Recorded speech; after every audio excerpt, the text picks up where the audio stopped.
Continuamos con nuestro estudio en el libro de Zacarías. Y antes de eso, tengamos una oración. Padre Celestial, como siempre, necesitamos tu guía, necesitamos tu presencia, necesitamos tu espíritu. Te ruego que nos ayudes para que entendamos lo que quieres decirnos. Te pedimos que nos des sabiduría en el nombre del Señor Jesús. Amén. Bueno, hemos discutido algunas profecías del libro de Zacarías y recordarán que en el capítulo 4 tenemos la visión del candelabro y el mensaje del santuario, la luz del mundo, y la medida que sería aplicada, la plomada. ¿Y cuál es el estándar de esa medida? A eso llegamos en el capítulo 5, donde tenemos el rollo volador y sus dimensiones y cómo se comparan con las del pórtico del templo de Salomón y cómo se comparan con el tamaño de los seres angélicos que cubrían el arca del pacto. El estándar de justicia es la ley de Dios. Y este mensaje vuela en medio de los cielos y entra al santuario más interno del individuo, así como el de las instituciones que deben representar a Dios en esta tierra. Y luego, en contraste con este estándar perfecto de justicia, tenemos otra medida, otro estándar.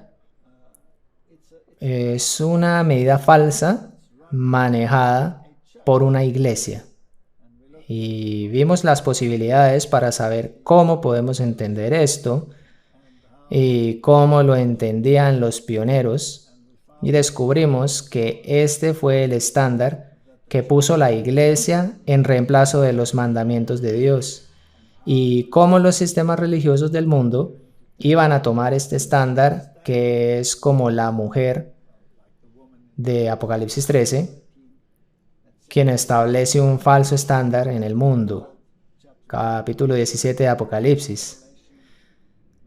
La gran ramera que se sienta sobre muchas aguas, que controla los sistemas políticos y los mercaderes del mundo, el sistema católico romano.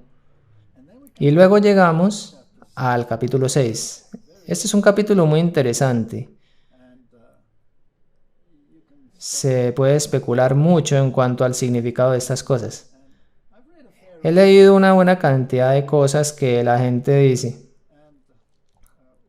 Miraremos algunas de las posibilidades sin ser dogmáticos al respecto, simplemente intentando vincular estas profecías con las que encontramos en el libro de Apocalipsis. Las profecías siempre tienen que fundamentarse en profecías anteriores.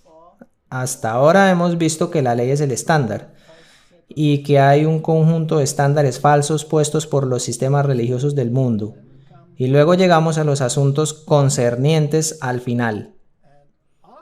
Luego del capítulo 6 encontramos que el resto del libro de Zacarías habla acerca de cómo opera Dios, de establecer el reino de Dios, la lluvia tardía que caerá, a algunos de los problemas y conflictos que surgirán. Así que llegamos al final mismo del conflicto. Miremos entonces el capítulo 6 a ver qué podemos observar sin ser dogmáticos. De nuevo alcé mis ojos y miré, y he aquí 4 carros que salían de entre 2 montes, y aquellos montes eran de bronce. En el primer carro había caballos alazanes o rojos, en el segundo carro caballos negros, en el tercer carro caballos blancos, y en el cuarto carro caballos overos rucios rodados, o castaños con manchas pequeñas. Respondí entonces y dije al ángel que hablaba conmigo: Señor mío, ¿qué es esto? Y el ángel me respondió y me dijo: estos son los 4 vientos de los cielos, que salen después de presentarse delante del Señor de toda la tierra. Entonces este es el mensaje de Dios que sale. A veces el mensaje sale de manera pura. A veces el mensaje de Dios sale de manera perseguida. A veces el mensaje de Dios sale en una situación que es de todo menos perfecta. ¿Cómo encaja esto en la profecía? Empecemos de nuevo. Él ve 4 carros que salen de entre 2 montes, y son 2 montes de bronce. Y entre esos 2 hay un valle, y de ese valle que hay entre los montes vemos los caballos, llevando el mensaje al mundo. ¿Qué representan estos 2 montes? Siendo montes de bronce. Sin lenguaje simbólico. Estos montes probablemente representan al pueblo de Dios en 2 periodos de tiempo, pero son de bronce. El bronce es un metal que ha sido purificado. Antiguamente, el bronce puro era incluso más valioso que el oro, pues se necesitaba de un proceso de purificación para obtener bronce. Entonces, estos son periodos purificados del reino de Dios. El único momento en la historia en el que tal situación se presentó fue en la iglesia cristiana primitiva. Cuando comparamos eso con las 7 iglesias del libro de Apocalipsis, entonces veremos que todos estos periodos de tiempo, el primer mensaje que salió también era blanco y luego se deterioró, y al final de los tiempos sería nuevamente prominente. Y finalmente debe haber un escenario en el que el mensaje salga de forma pura y sin adulterar. Entonces, supongo que estos 2 montes son el reino de Dios y que son 2 periodos de tiempo distintos. Veamos unos versículos que nos pueden dar el paralelismo para ver que los montes son frecuentemente asociados al pueblo de Dios, a la iglesia de Dios, al reino de Dios. En Miqueas capítulo 4, versículos 1 y 2 leemos: Acontecerá en los postreros tiempos que el monte de la casa del Señor será establecido por cabecera de montes. Entonces, los montes son reinos. Pueden representar varios reinos, pero el monte de Dios o la iglesia de Dios o su organización también es representado por un monte. La casa del Señor será establecida por cabecera de montes y más alto que los collados, y correrán a él los pueblos. Vendrán muchas naciones y dirán: venid y subamos al monte del Señor y a la casa del Dios de Jacob, y nos enseñará en sus caminos y andaremos por sus veredas, porque de Sión saldrá la ley y de Jerusalén la palabra del Señor. Entonces, incluso si el falso estándar en el EFA ha destruido la verdad de la palabra de Dios y los requisitos de la justicia, el mensaje saldrá de nuevo, que es la ley de Dios la que está en medio del conflicto que ha estado rugiendo por 6,000 años. Ahora, el texto paralelo en Isaías capítulo 56, versículo 7, donde dice: Yo los llevaré a mi santo monte y los recrearé en mi casa de oración. Así que el monte se equipara con la casa de oración, por lo que tenemos un monte, una iglesia. Sus holocaustos y sus sacrificios serán aceptos sobre mi altar, porque mi casa será llamada casa de oración para todos los pueblos.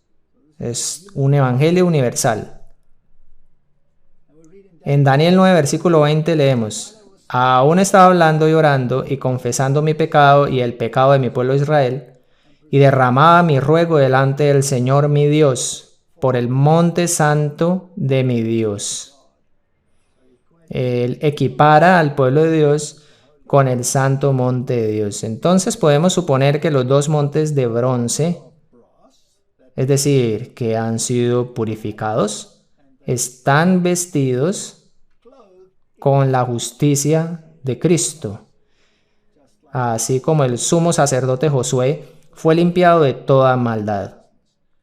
Entonces son dos periodos de tiempo en los que la iglesia se mantuvo vestida en la justicia de Dios, y entre ellos este valle, el mensaje en el periodo del valle. En el primer carro había caballos alazanes o rojos.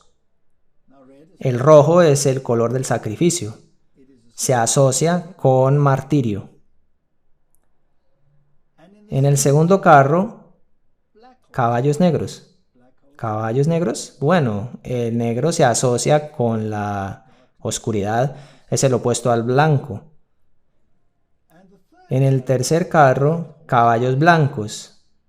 Y en el cuarto carro, caballos overos rucios rodados o castaños con manchas pequeñas. Entonces tenemos una clase bien interesante de caballo alando el último carro, y este es el mensaje que sale del Señor. El primer carro, que es rojo, debe ser el periodo de martirio de la iglesia, que vino en el periodo apostólico, o es la manera en que lo interpretaremos si queremos compararlo con el libro de Apocalipsis. ¿Qué periodo de tiempo tuvimos después del periodo de martirio de la iglesia primitiva? Bueno, la iglesia apostató, entró en sincretismo. Constantino supuestamente se convirtió y entró el paganismo a la iglesia. El evangelio fue oscurecido y ennegrecido a lo que le llamamos la edad oscura, caballos negros. En el tercer carro, caballos blancos. El blanco es el color de la justicia. Entonces tenemos un periodo de martirio, de testimonio sacrificial del evangelio. Luego tenemos un periodo de edad oscura. Y luego regresamos a un periodo de caballos blancos. ¿Dónde tenemos un periodo de tiempo de caballos blancos? Bueno, si vamos al libro de Apocalipsis, al capítulo 3,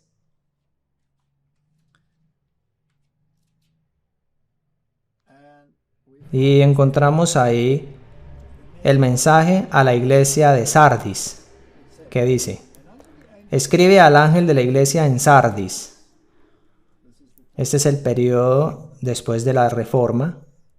El que tiene los 7 espíritus de Dios y las 7 estrellas dice esto: yo conozco tus obras, que tienes nombre de que vives y estás muerto. Una declaración un poco rara. Entonces, por un tiempo la Reforma tuvo reputación de estar viva, representando a Dios, y luego se desvanece. Sé vigilante y afirma las otras cosas que están para morir, porque no he hallado tus obras perfectas delante de Dios. Hubo problemas que la Reforma nunca resolvió.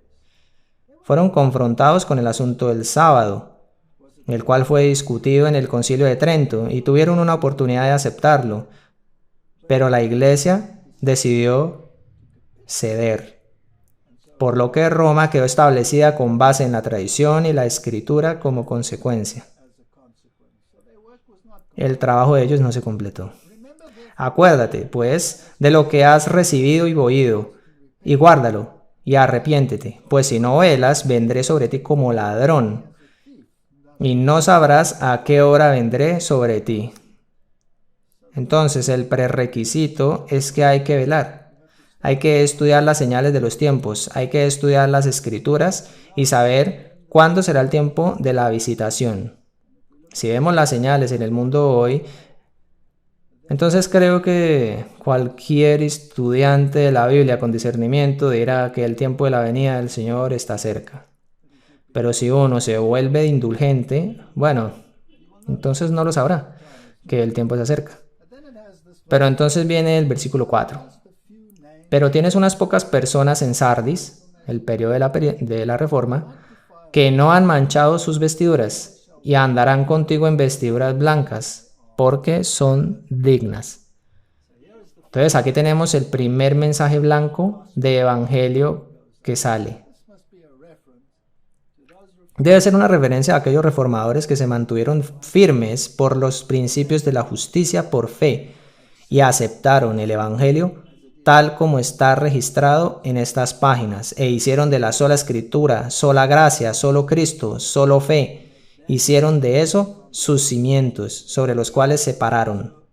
Entonces, un elemento de blanco viene dentro del mensaje. Pero la obra no está completa. No está completa.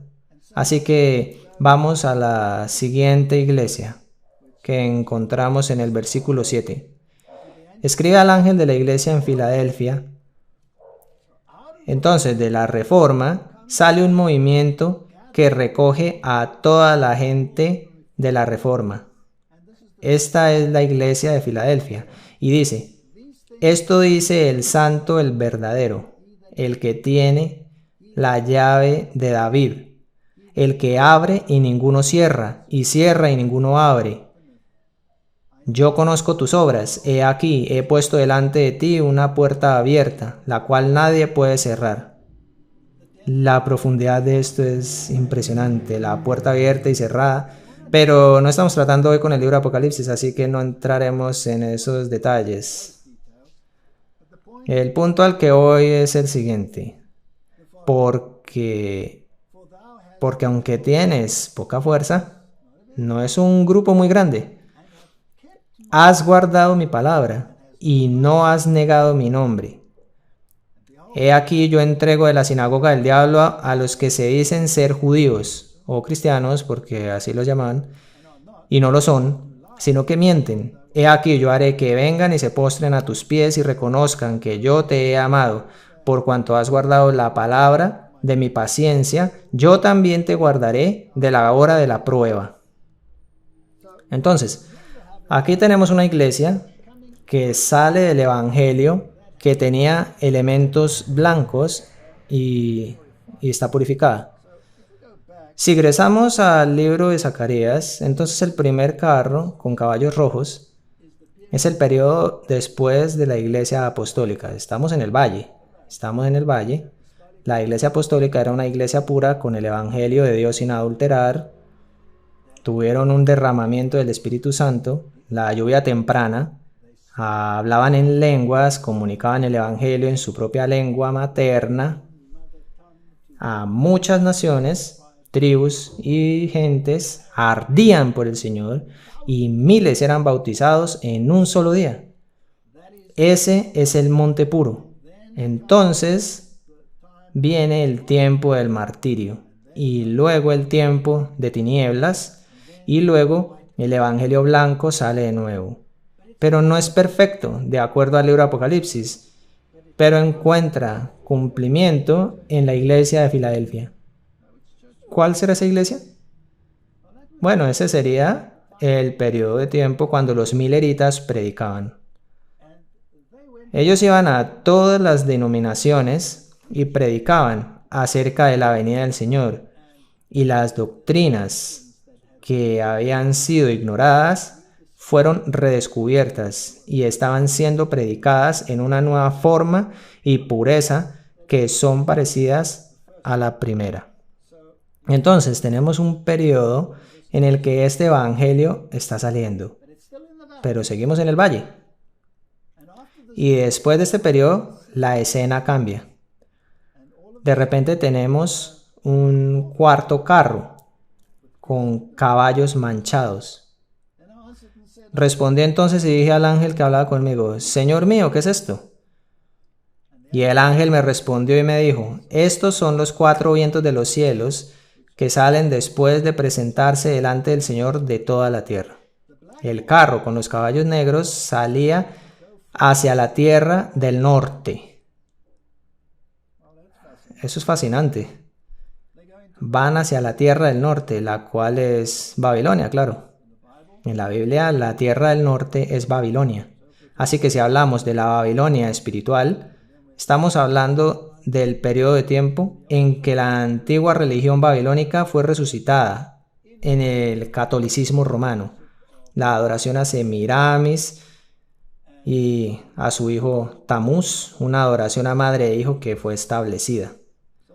De modo que el caballo negro es el periodo de tiempo en que el evangelio es restringido por el sistema babilónico. Van hacia la tierra del norte y los blancos salieron tras ellos. Entonces, después de ese tiempo de apostasía en el que la iglesia predicó vestida de cilicio, tenemos la reforma, los primeros elementos de blanco. Tenemos a Martín Luther resucitando las doctrinas de justificación por fe, la piedra angular del protestantismo. La expiación se convierte en una característica prominente de ese evangelio. El catolicismo romano niega la expiación. Según ellos, Jesús no murió por uno. Simplemente sus buenas obras hicieron expiación, así como las de María y las de los santos, las cuales se convierten en parte de la tesorería de méritos. No hay expiación en el catolicismo romano, no hay expiación en el Islam, no hay expiación en el budismo, no hay expiación en el paganismo de cualquier índole. El carro con los caballos negros salía hacia la tierra del norte, Babilonia, y los blancos salieron tras ellos. Entonces, ¿a dónde van? A la misma área, a las mismas iglesias. Entonces, al principio la reforma no quería separarse. Ellos no querían crear una nueva iglesia. Eventualmente tuvieron que hacerlo. Lo mismo con los mileritas. Ellos no querían crear una nueva iglesia. Ellos fueron a todas las denominaciones protestantes que existían, pero eventualmente se vieron forzados a separarse, pues ya no eran tolerados. Y luego vienen los caballos overos o manchados y los rucios o castaños. Y los rucios salieron y se afanaron por ir a recorrer la tierra. Y dijo, id, recorred la tierra. Y recorrieron la tierra.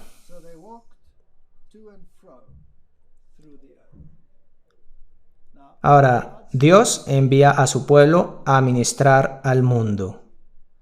Y hay dos tipos de caballos que alan el último carro, lo cual es algo fascinante. Tenemos los caballos rucios, que son de un color rojo más brillante, lo que indica que también hay un elemento de sacrificio. Y este componente del último carro va por todo el mundo, recorriendo la tierra. Ir por todo el mundo y predicar el evangelio. Entonces el último carro tiene este aspecto universal de predicar el evangelio. Pero hay otro componente. Versículo 8. Luego me llamó y me habló diciendo, mira, los que salieron hacia la tierra del norte hicieron reposar mi espíritu en la tierra del norte. Hicieron reposar mi espíritu en la tierra del norte. Entonces tenemos los caballos negros que fueron a la tierra del norte, fueron al periodo babilónico o a la Nueva Babilonia. Pues Martín Luther, ¿recuerdan? Él dijo que la iglesia era cautiva de Babilonia y escribió un documento acerca de la cautividad babilónica de la iglesia, hablando del catolicismo romano que había tenido cautiva a la iglesia. Y luego habla del blanco que va tras él, que para dejar las cosas claras es el periodo de la reforma. Y los overos van hacia el sur. El último carro es alado por dos tipos de caballos, los overos y los rucios. Los rucios, como hemos visto, van por todo el mundo y predican el evangelio. Están siguiendo la comisión del evangelio, pero los overos van hacia el sur. Ahora, el sur en las escrituras representa a Egipto, el camino del mundo. ¿Cómo es posible que un carro pueda ser alado por dos tipos de caballos? Uno de ellos, rucio, que va por todo el mundo y predica el evangelio de acuerdo a la gran comisión, y el otro, overo, yendo hacia Egipto. ¿Dónde encontramos una situación así actualmente en el mundo? Si miramos el libro de Apocalipsis, podemos regresar a este capítulo luego. ¿Qué sigue después de la iglesia de Filadelfia? Bueno, la iglesia de la Odisea. Y escribe al ángel de la iglesia en la Odisea: He aquí el Amén, el testigo fiel y verdadero, el principio de la creación de Dios. Dice esto: Yo conozco tus obras, que ni eres frío ni caliente. Ojalá fueses frío o caliente. Pero por cuanto eres tibio y no frío ni caliente, te vomitaré de mi boca. Porque tú dices: Yo soy rico y me he enriquecido y de ninguna cosa tengo necesidad. Y no sabes que tú eres un desventurado, miserable, pobre, ciego y desnudo. Por tanto, yo te aconsejo que de mí compres oro refinado en fuego, para que seas rico, y vestiduras blancas para vestirte, y que no se descubra la vergüenza de tu desnudez, y unge tus ojos con colirio para que veas. Yo reprendo y castigo a todos los que amo. Sé, pues, celoso y arrepiéntete. Entonces necesitamos ese oro, esa fe, esa verdadera, esa justicia verdadera, ese cambio de carácter. Así que la última iglesia mencionada en el libro de Apocalipsis es una iglesia dividida. Tenemos varias categorías de personas. Tenemos a los tibios, tenemos a los fríos, tenemos a los calientes. Es una iglesia dividida. Entonces, en el mismo sentido de aquí, en el libro de Zacarías, la última iglesia, con el último mensaje del Evangelio, está dividida. Tenemos la mitad alando hacia Egipto y la otra mitad cumpliendo con la comisión. No podemos tener un carro alado hacia dos lados. Va a terminar roto. Entonces algo debe pasar. Uno de los dos grupos tendrá que ser cortado del carro tarde o temprano. Y como es el mensaje de Dios, los overos tendrán que ser cortados. Y entonces Dios tendrá una iglesia que hace lo que Dios proclama que debemos hacer. Solamente una vez que ese zarandeo haya ocurrido, una vez que los overos y los rucios sean separados, entonces podemos establecer el segundo monte del Señor, en el que el Evangelio saldrá nuevamente al mundo sin adulterar. Así que tenemos los dos montes. Uno de ellos representa el Evangelio puro en la Iglesia Apostólica, tal como lo fue durante el reino primitivo. Y luego tenemos los periodos evangélicos. Y finalmente tendremos una iglesia dividida entre un brazo secular y un brazo que intenta mantenerse fiel al Evangelio, recorriendo el mundo, esparciendo el mensaje. Y habrá conflicto en la iglesia, habrá un zarandeo. Y luego la lluvia tardía será derramada igual que la lluvia temprana. Y ese grupo que reciba la lluvia tardía representará de nuevo el monte de bronce entre esos dos periodos. Entonces esto es justo al final de los tiempos. Versículo 9. Y la palabra del Señor vino a mí diciendo: Toma de los del cautiverio a Heldai, a Tobías y a Jedaías, los cuales volvieron de Babilonia. E irás tú en aquel día, y entrarás en casa de Josías, hijo de Sofonías. Tomarás pues plata y oro, y harás coronas, y las pondrás en la cabeza del sumo sacerdote Josué, hijo de Josadac, y le hablarás diciendo: Así ha hablado el Señor de los ejércitos, diciendo: He aquí el varón, cuyo nombre es el renuevo, una referencia al Señor Jesucristo, el cual brotará de sus raíces y edificará el templo del Señor. Entonces, después de ese periodo de tiempo, cuando las iglesias habrán hecho su trabajo y finalmente hay un zarandeo, y el Evangelio puro sale nuevamente al mundo bajo el poder de la lluvia tardía, ahí es cuando muchos de los que están en Babilonia vendrán. Tendremos nuestros Heldais, nuestros Tobías, y vendrán y junto con el pueblo de Dios construirán la casa del Señor. Habrán escuchado el mensaje de Apocalipsis, el mensaje del segundo ángel que dice ha caído Babilonia y el gran clamor que dice salid de ella, pueblo mío, para que no seáis partícipes de sus pecados. Y Dios establecerá su reino final, que nunca será removido. Entonces, entre los dos tenemos las varias dispensaciones de la predicación del Evangelio y luego el reino final. Él, Jesucristo, el Mesías, edificará el templo del Señor, su iglesia, y Él llevará gloria y se sentará y dominará en su trono, y habrá sacerdote a su lado, y consejo de paz habrá entre ambos. Así que Dios y su pueblo estarán en perfecta armonía. Habrá un concilio de paz entre Dios y su pueblo. Las promesas del pacto serán restauradas. Las coronas servirán a Helem, a Tobías, a Jedaías y a Gen, hijo de Sofonías, como memoria en el templo del Señor. Qué impresionante promesa que aquellos que salen de Babilonia se unirán al pueblo de Dios y recibirán coronas de gloria, pues han escogido su posición a favor del Señor.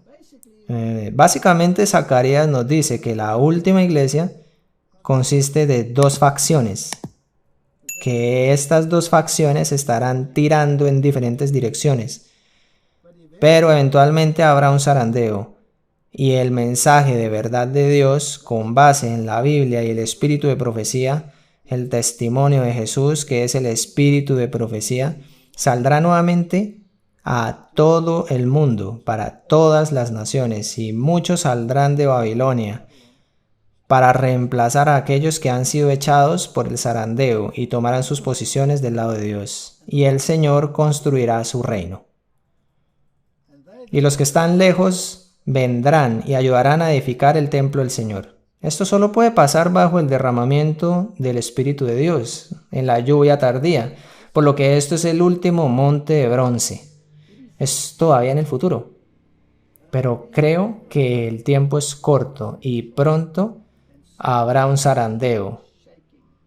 Y Dios vomitará de su boca, de acuerdo a la promesa en el libro de Apocalipsis, a aquellos que quieren ser manchados o overos y quieren regresar a las doctrinas de Egipto y al secularismo y traer de vuelta a la iglesia todas esas maneras de adoración mundanas. Si puedo hacer una pregunta, ¿qué fue necesario para mantener a la gente en la iglesia bajo el mandato de los discípulos cuando ocurrió el derramamiento del Espíritu, cuando hubo lenguas de fuego sobre las cabezas de esos discípulos? Y la Biblia dice que eran de un pensar. ¿Era el estilo de adoración? ¿Era la música? ¿Era la formación espiritual? ¿Era la tecnología o ideología de la iglesia emergente lo que los mantuvo adelante? No, estaban ardiendo por la verdad sin adulterar. Y así será también al final. Por lo que muchos de los que vendrán de lejos, gente que ni sabemos que ha sido tocada por la levadura del esparcimiento del Evangelio, mediante aquellos dispuestos a recorrer la tierra llevando ese mensaje, a veces bajo grandes pruebas y con la oposición de los caballos manchados en nuestro medio. Y los que están lejos vendrán y ayudarán a edificar el templo del Señor, y conoceréis que el Señor de los ejércitos me ha enviado a vosotros. Y esto sucederá si oyereis obedientes la voz del Señor vuestro Dios. Entonces la condición siempre ha sido la misma. Si escuchamos la voz del Señor diligentemente, esto pasará. Y creo que el tiempo cuando estos versículos se cumplan está muy cerca.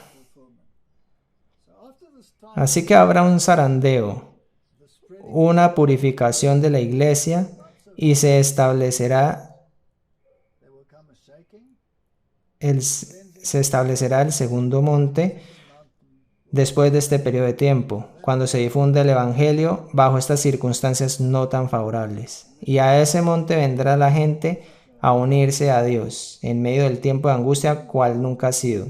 Leamos acerca de estos eventos al continuar. Las visiones ahora están completas. Tenemos las 8 visiones y creo que abarcan los periodos de tiempo que hemos experimentado en la iglesia cristiana. Capítulo 7. Aconteció que en el año cuarto del rey Darío vino palabra del Señor a Zacarías a los 4 días del mes noveno, que es Kisleu, cuando el pueblo de Betel había enviado a Sarecer con Regem Melech y sus hombres a implorar el favor del Señor y a hablar a los sacerdotes que estaban en la casa del Señor de los ejércitos y a los profetas, diciendo: ¿lloraremos en el mes quinto? ¿Haremos abstinencia como hemos hecho ya algunos años? Vino pues a mí palabra del Señor de los ejércitos, diciendo: habla a todo el pueblo del país y a los sacerdotes, diciendo: cuando ayunasteis y llorasteis en el quinto y en el séptimo mes, estos 70 años, ¿habéis ayunado para mí? Y cuando coméis y bebéis, ¿no coméis y bebéis para vosotros mismos? ¿No son estas las palabras que proclamó el Señor por medio de los profetas primeros cuando Jerusalén estaba habitada y tranquila, y sus ciudades en sus alrededores, y el Negev y la Cefela estaban también habitados? En otras palabras, Dios les está recordando lo que es el verdadero ayuno. Cuando ayunaron en el pasado, ¿por qué ayunaron? Ayunaron por su duelo, estaban en cautiverio.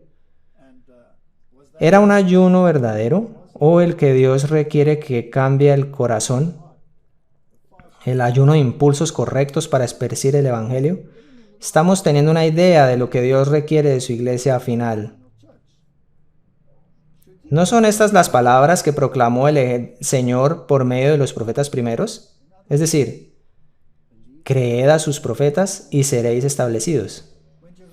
Cuando Jerusalén estaba habitada y tranquila y sus ciudades en sus alrededores y el Negev y la Cefela estaban también habitados. Entonces Dios les está diciendo: regresen a los buenos caminos antiguos, crean a los profetas, confíen en la palabra de Dios, construyan sus cimientos en un así dice el Señor. Y vino palabra del Señor a Zacarías diciendo: así habló el Señor de los ejércitos, diciendo: juzgad conforme a la verdad, y haced misericordia y piedad a cada cual con su hermano. No oprimáis a la viuda, al huérfano, al extranjero, ni al pobre, ni ninguno piense mal en su corazón contra su hermano. Entonces, estamos hablando nuevamente de los principios de la ley. Segunda tabla, la relación con el prójimo. Versículo 11. Pero no quisieron escuchar, antes volvieron la espalda y taparon sus oídos para no oír, y pusieron su corazón como diamante para no oír la ley ni las palabras que el Señor de los ejércitos enviaba por su espíritu, por medio de los profetas primeros. Vino por tanto gran enojo de parte del Señor de los ejércitos, y aconteció que así como él clamó y no escucharon, también ellos clamaron, y yo no escuché, dice el Señor de los ejércitos, sino que los esparcí con torbellino por todas las naciones que ellos no conocían, y la tierra fue desolada tras ellos, sin quedar quien fuese ni viniese, pues convirtieron en desierto la tierra deseable. Entonces, así como fue con la nación de Israel, así fue con la iglesia cristiana. El primer evangelio fue puro, sin adulterar, en la justicia de Cristo. Y luego vinieron los varios componentes en medio que hemos discutido, y luego de nuevo será establecido con base en la obediencia a los requisitos de Dios, no porque uno tenga que hacerlo, sino porque así lo desea en su corazón. Capítulo 8. Vino a mí palabra del Señor de los ejércitos diciendo: así ha dicho el Señor de los ejércitos, celé a Sión con gran celo y con gran ira la celé. Así dice el Señor: yo he restaurado a Sión y moraré en medio de Jerusalén, y Jerusalén se llamará ciudad de la verdad, y el monte del Señor de los ejércitos, monte de santidad. Entonces aquí tenemos la promesa de que habrá una restauración, a pesar de los tiempos pasados de apostasía. ¿Saben? Vemos la apostasía y decimos, ¿dónde está Dios en todo esto? Dios permite que la apostasía entre en nuestras filas para despertarnos. Cuando la apostasía se vuelve tan grande que la vemos a cada vuelta, entonces seremos capaces de decir nuevamente, ¿dónde está la verdad? Una apostasía que es tan obvia que un niño la puede ver, debiera hacer que uno regrese a la palabra de Dios, al verdadero fundamento. Él establecerá su iglesia, incluso si viene de un sistema apóstata. Así ha dicho el Señor de los ejércitos, aún han de morar ancianos y ancianas en las calles de Jerusalén, cada cual con bordón en su mano por la multitud de los días. Y las calles de la ciudad estarán llenas de muchachos y muchachas que jugarán en ellas. A pesar de lo que pase, Dios vencerá. Así es el Señor de los ejércitos. Si esto parecerá maravilloso a los ojos del remanente de este pueblo en aquellos días, ¿también será maravilloso delante de mis ojos?, dice el Señor de los ejércitos. ¿Creen que no pasará? Claro que sí, habrá un remanente. Así ha dicho el Señor de los ejércitos. He aquí, yo salvo a mi pueblo de la tierra del oriente y de la tierra donde se pone el sol. Yo lo salvaré de los dos lados de la brújula. Yo lo salvaré de las ideologías introducidas por falsos maestros. Muchas de ellas salidas de la imaginación de Ignacio de Loyola. Y los traeré y habitarán en medio de Jerusalén y me serán por pueblo, y yo seré a ellos por Dios en verdad y en justicia. Esos son los dos pilares, la verdad y la justicia. ¿Qué es la verdad? Tu palabra es verdad, Jesús es la verdad, la ley es la verdad. Esas son las definiciones. La justicia solo viene por el Señor Jesús y solo por Él. Versículo 9. Así ha dicho el Señor de los ejércitos, esfuércense vuestras manos, los que oís en estos días estas palabras de la boca de los profetas. Siempre hay que regresar a los profetas. Si rechazamos a los profetas que Dios nos ha enviado y el remanente tiene un don profético, si lo rechazamos, tendremos que pagar las consecuencias. Desde el día que se echó el cimiento a la casa del Señor de los ejércitos para edificar el templo, porque antes de estos días no ha habido paga de hombre ni paga de bestia, ni hubo paz para el que salía ni para el que entraba, a causa del enemigo. Y yo dejé a todos los hombres, cada cual contra su compañero. Había aflicción, pero en medio de eso Dios levanta profetas, y si uno escucha a los profetas, podrá encontrar paz y descanso. Mas ahora no lo haré con el remanente de este pueblo como en aquellos días pasados, dice el Señor de los ejércitos. Entonces vendrá un cambio, porque habrá simiente de paz. La vid dará su fruto y dará su producto la tierra, y los cielos darán su rocío. Y haré que el remanente de este pueblo posea todo esto. La promesa del Señor de restaurar su iglesia a la pureza apostólica es el enfoque del capítulo 8. Y sucederá que como fuisteis maldición entre las naciones, oh casa de Judá y casa de Israel, así os salvaré, y seréis bendición. No temáis, mas esfuércense vuestras manos. Esa es una maravillosa promesa de restauración. Porque así ha hecho el Señor de los ejércitos, como pensé haceros mal cuando vuestros padres me provocaron a ira, dice el Señor de los ejércitos, y no me arrepentí. Yo lo hice, yo los castigué. Así al contrario he pensado hacer bien a Jerusalén y a la casa de Judá en estos días. No temáis. Tipológicamente, la iglesia de Cristo será restaurada. Ahora escuchemos la restauración. Estas son las cosas que habéis de hacer. Hablad verdad, cada cual con su prójimo. Entonces, ¿de qué se trata? Dar testimonio. Si tenemos el Evangelio y nos aferramos egoístamente a él, entonces moriremos de hambre, pues solo compartiendo se puede llenar de nuevo la taza. Juzgad según la verdad y lo conducente a la paz en vuestras puertas. Puertas, juicio. Y ninguno de vosotros piense mal en su corazón contra su prójimo, ni améis el juramento falso. Aquí tenemos las dos tablas de la ley: amor al prójimo y no jurar falsamente a Dios. Amor a Dios. Porque todas estas son cosas que aborrezco, dice el Señor. De vuelta en armonía con la palabra de Dios. Versículo 18. Vino a mí palabra del Señor de los ejércitos diciendo: así ha dicho el Señor de los ejércitos, el ayuno del cuarto mes, el ayuno del quinto, el ayuno del séptimo y el ayuno del décimo se convertirán para la casa de Judá en gozo y alegría y en festivas solemnidades. Amad pues la verdad y la paz. Ya no más ayunos falsos, no más justicia basada en obras.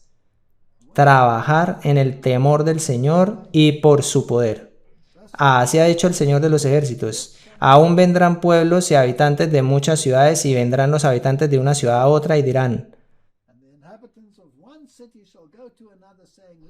vamos a implorar el favor del Señor y a buscar al Señor de los ejércitos. Yo también iré, y vendrán muchos pueblos y fuertes naciones a buscar al Señor de los ejércitos en Jerusalén y a implorar el favor del Señor. Así ha dicho el Señor de los ejércitos: en aquellos días acontecerá que 10 hombres de las naciones de toda lengua tomarán del manto a un judío o un cristiano, diciendo: iremos con vosotros, porque hemos oído que Dios está con vosotros. Ahí está la promesa de la restauración del remanente. Habrá pocos, pero será un derramamiento del Espíritu, pues el corazón ha sido traído de vuelta a armonía con la palabra de Dios, y 10 personas se aferrarán a uno que tenga la verdad, y dirán: iré contigo, iré a la casa del Señor, y veremos una restauración cual el mundo nunca ha visto. La palabra de Dios triunfará, la verdad de Dios triunfará, la justicia de Dios será establecida en la tierra. Debemos hacer nuestra parte. Debemos pedirle a Dios que cambie nuestros corazones para que podamos ser parte de este movimiento final, este reino final de bronce que será establecido y que durará por toda la eternidad. Oremos.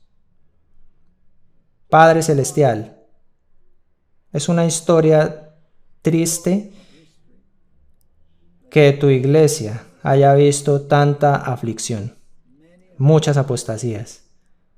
Levantaste una iglesia en blanco y no pasó mucho antes de que nuevamente se separara en facciones, a algunas que se mueven hacia Egipto, mientras que otras intentan cumplir con la comisión del Evangelio.